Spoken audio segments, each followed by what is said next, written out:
লক্ষ্মী, তোমার চোখের সমস্যা কত দিনের লক্ষ্মী? আমি যখন ক্লাস 5-এও পড়ি, তখন 5-6-এ তখন আমার চোখ ভালো ছিল। আমি ফার্স্ট বেঞ্চে বসতাম বন্ধুদের সাথেই, তখন দেখতে পেতাম। আমি রাস্তায় যখন বন্ধুদের সাথে আমি পিছিয়ে আসি পরের বেঞ্চে, তখন থেকে আমি সামনে কিছু মানে দূরের জিনিস দেখতে পারতাম না। এবার ডাক্তার দেখানোর এবার ক্লাস 8-এ আমার এই চশমাটা নেওয়া হয়েছে। ডাক্তার বলেই দিয়েছে 1800 মাইনাস। 1800? হ্যাঁ, মাইনাস 1800 পাওয়ার আমার চোখে। আমি দূরের জিনিস দেখতে পারি না। দূরের জিনিস আমি কিছুই দেখতে পারি না। আমি সব কিছু আমি কাছে নিয়ে দেখি। আমার চোখের সামনে আনতে হবে জিনিসগুলো, তবে আমি দেখতে পারবো। আমি দেখতে পারবো না। চশমা পরেও পারো না? আমি চশমা পরে কাছে পারবো, দূরে পারবো না আমি।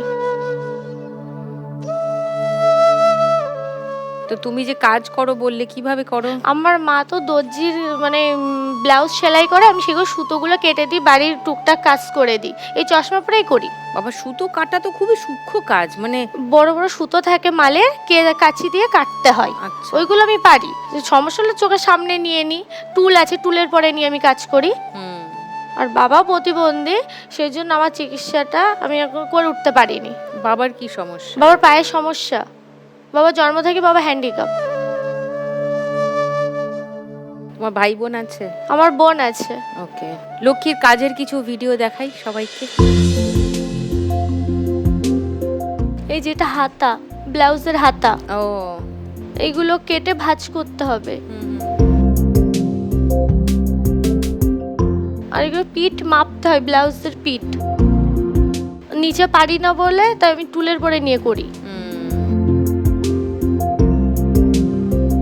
বাড়ি থেকে কেউ এসেছেন? হ্যাঁ, মা বাবা আর বোনা এসছে, বোনের বর। মা বাবার বোনের বর? হ্যাঁ। ও আচ্ছা। তার কারণ আমি হ্যান্ডিক্যাপ বলে আমাকে বিয়ে করতে চাইনি। আমি যখন হাবড়ে অডিশন দিতে যাই, আমি নাকি কোথায় নোংরামি করতে গেছি, তাই বলে আমার শুনতে হয়েছে। আমি হাবড়ে যখন অডিশন দিতে যাই রাত 2টোর সময়, আমার নোংরা কথাও শুনতে হয়েছে। আজকে যে আমি আসছি তাও বলা হয়েছে আমাকে কিডন্যাপ করার জন্য ফোন করেছে।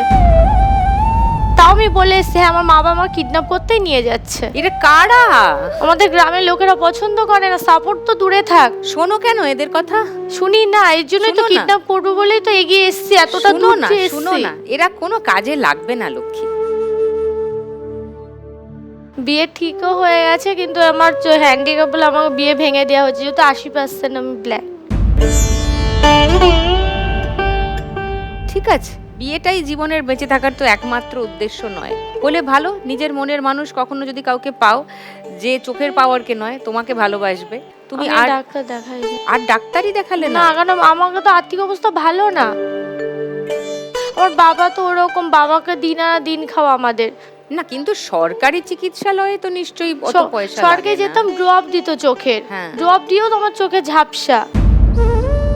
আমি এখন আপনাকে আমি দেখতে পাচ্ছি না। তবুও আমি তোমাকে বলবো যে সরকারি চিকিৎসা তো হয়, একটু দেখাশোনা করো, মানে এইভাবে ছেড়ে দিও না, সেটাই আমার সাজেশন থাকবে। মানে অনেক পয়সা না খরচা করেও কিছু না করার থেকে তো কিছু করা ভালো, তাই না?